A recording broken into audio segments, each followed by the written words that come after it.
এবার ইসরায়েলকে ধ্বংস করার হুমকি দিল মধ্যপ্রাচ্যের দেশ ইরান। শুধু তাই নয়, ইরানের এক আঘাতেই ধ্বংস হয়ে যাবে ইহুদিবাদী দেশ ইসরায়েল, বলেছেন ইরানের প্রেসিডেন্ট সাইয়েদ ইব্রাহিম রাইসি।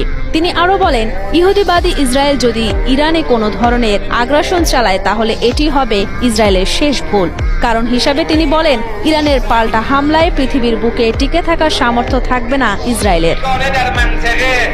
সাম্প্রতিক সময়ে তেল আবিব একাধিকবার ইরানের পরমাণু স্থাপনার উপর হামলা চালানোর হুমকি দেয়। শুধু তাই নয়, আমেরিকার সাহায্য ছাড়াই ইরানে হামলা চালাতে পারে তেল আবিব, কথাও বলেন ইসরায়েলি এক কর্মকর্তা।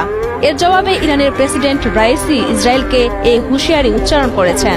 ইহুদিবাদী সরকারের হুমকি একটি ব্যর্থ বাগাড়ম্বর, যা কেউ বিশ্বাস করে না। ইসরায়েলি শত্রু যদি আমাদের বিরুদ্ধে সামান্যতম কোনো পদক্ষেপ নেয় তাহলে আমাদের প্রথম পাল্টা আঘাতেই ইসরায়েল ধ্বংস হয়ে যাবে।